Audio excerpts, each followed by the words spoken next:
Me dijeron que era por mi bien, y acepté. Hoy tengo que pedir permiso para salir a caminar. Y lo peor es que esto no empezó el día que me caí en el baño. Empezó mucho antes, cuando confundí cuidado con control. Me llamo Víctor. Tengo 80 años. La caída fue leve. Un resbalón tonto. Un moretón en la cadera y el orgullo un poco raspado. Mi hija Laura llegó esa misma tarde con los ojos llenos de miedo. No de enojo, de miedo. Y eso me desarmó. Papá, ya no puedes estar solo. No lo dijo como orden. Lo dijo como quien carga una responsabilidad encima. Yo pude haber dicho que no. Pero no quise preocuparla. Ahí empezó algo que tardé años en comprender. Siempre fui un hombre independiente. Trabajé 40 años como supervisor en una fábrica. Madrugadas, turnos dobles, ahorro medido. Después de que murió Teresa, mi esposa, aprendí a hacerme cargo de la casa. Cocinar simple, lavar, pagar mis cuentas, silencioso pero funcional. La casa estaba en orden, mi rutina también, hasta la caída. Laura insistió en que me fuera a vivir con ella y con su esposo, Andrés. Solo unos meses, papá, para que te recuperes. Su hijo Mateo, mi nieto, me abrazó como si yo fuera frágil de cristal. Y acepté. Pensé que era algo temporal, pero no lo era. El primer cambio fue pequeño. Papá, déjame tu tarjeta. Yo pago tus cosas para que no te compliques. Sonaba lógico. Yo nunca fui bueno con aplicaciones ni transferencias. Le di la tarjeta, después la clave. Por si acaso. En ese momento no entendí lo que estaba perdiendo. Después vino la rutina. No salgas solo, papá. Mejor quédate. Yo te traigo el pan. Avísame antes de invitar a alguien. Mi amigo Ernesto dejó de visitarme porque no era buen momento. Laura decía que yo necesitaba descansar, que las visitas me alteraban. Yo asentía. No quería parecer terco. Siempre fui orgulloso. Pero también aprendí que discutir desgasta. Y a los 80, uno ya no quiere desgastes.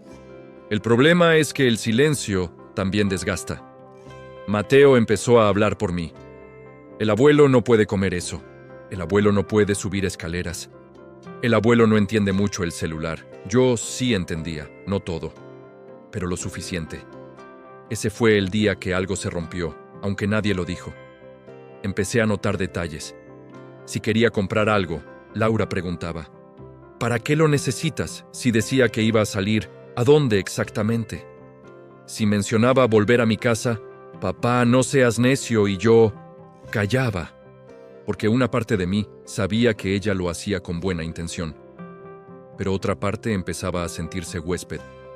Pensé que era algo pequeño, pero no lo era. Dejé de tener llaves propias. Dejé de pagar mis propias cuentas. Dejé de decidir qué comer. Un día busqué mi cartera y no estaba donde siempre.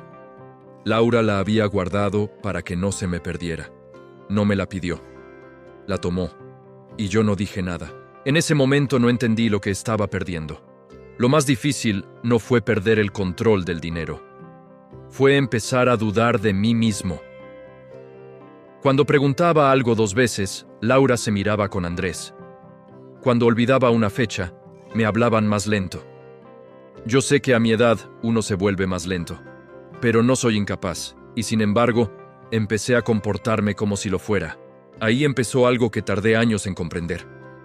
Yo mismo reforcé la idea de que necesitaba supervisión, porque era más fácil ceder que incomodar, más fácil adaptarme que confrontar, más fácil agradecer que exigir. Un domingo escuché a Laura decirle a Andrés en la cocina, «Hay que ver lo de la casa de papá, no puede seguir sola». No hablaban de venderla todavía, pero hablaban como si ya no fuera mía del todo. Ese fue el día que entendí que el problema no era la caída.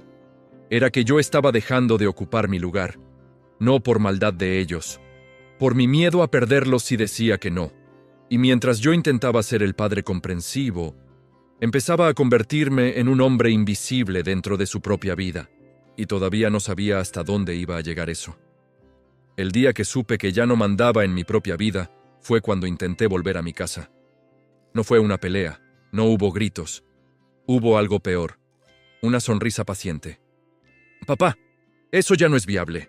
Viable, así dijo Laura. Como si mi casa fuera un proyecto cancelado. Yo solo quería pasar una noche ahí, dormir en mi cama, sentarme en mi sillón, regar las plantas que yo mismo sembré con Teresa hace 20 años. No estaba pidiendo permiso para irme para siempre. Pero lo pedí, y ese fue mi error. En ese momento no entendí lo que estaba perdiendo. Laura sacó una carpeta. Papeles, estados de cuenta, notas médicas. Mira, papá, aquí están tus gastos. Yo estoy administrando todo. Es mejor así. Tú ya no necesitas preocuparte por estas cosas. No dijo, no puedes. Dijo, no necesitas, que es más elegante, pero significa lo mismo. Andrés intervino con voz calmada.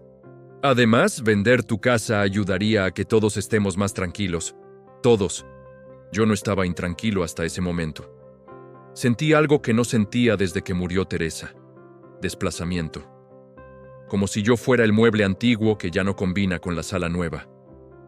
Pensé que era algo pequeño, pero no lo era. Pregunté cuánto dinero había en mi cuenta. Laura dudó. Papá, todo está cubierto, no te falta nada. No era eso lo que pregunté. Repetí la pregunta. Ahí empezó algo que tardé años en comprender. Laura se tensó. ¿No confías en mí? Esa frase me dejó sin aire. Porque claro que confiaba en ella. Siempre confié. Por eso le di mi tarjeta. Por eso le di mi clave. Por eso dejé que organizara mis papeles. Pero confiar no es lo mismo que desaparecer. Mateo, que estaba en la sala, escuchó el tono. Se asomó. ¿Qué pasó? Laura respondió antes que yo. Nada. El abuelo está confundido. Confundido. Yo sabía exactamente lo que estaba pasando. Ese fue el día que algo se rompió, aunque nadie lo dijo. Esa noche casi no dormí. Revisé mentalmente cada decisión que tomé desde la caída. Cada sí que di para no incomodar. Cada silencio que elegí para no parecer ingrato. Y entendí algo incómodo. Yo ayudé a construir esta jaula. No fue un secuestro. Fue una cesión progresiva. Orgullo mal entendido, amor mal expresado, miedo a quedarme solo. Al día siguiente intenté algo pequeño. Laura, quiero mi tarjeta.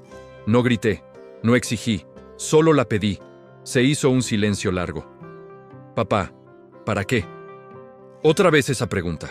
Para recordar que sigo siendo adulto, pero no lo dije así. Para tenerla.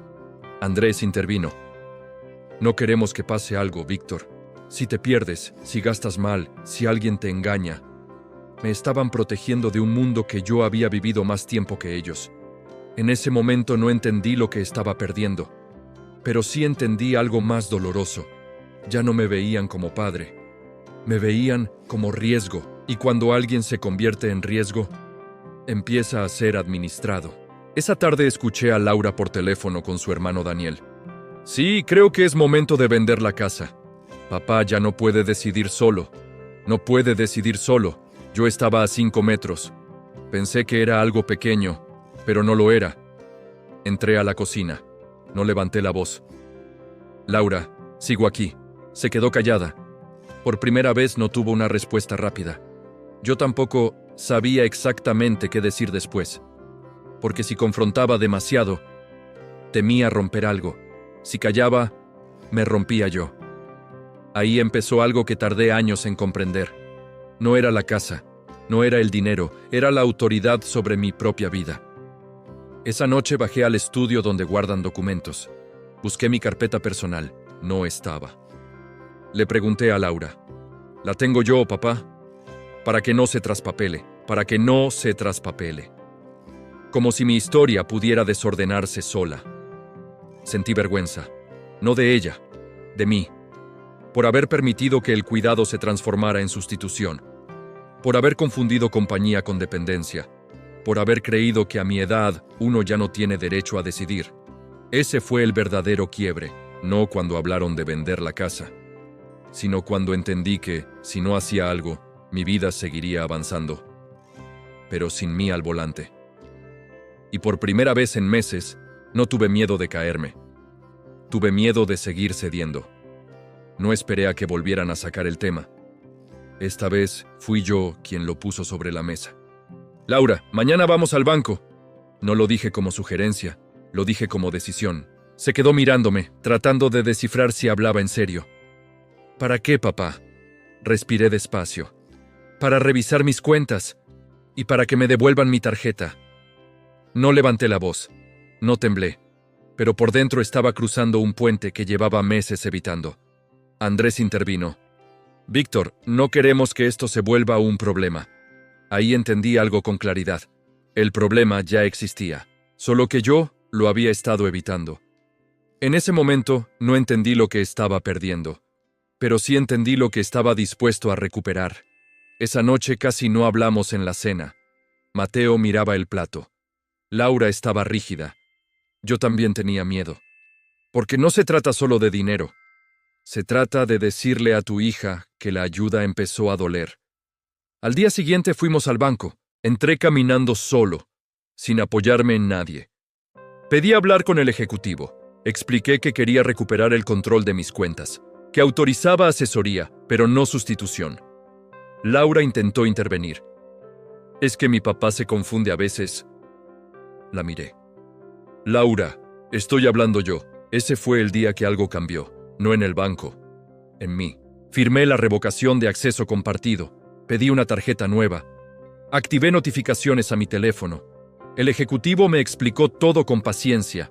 Yo pregunté lo necesario. Anoté lo importante. No fue una escena heroica. Fue una escena incómoda. Salimos en silencio.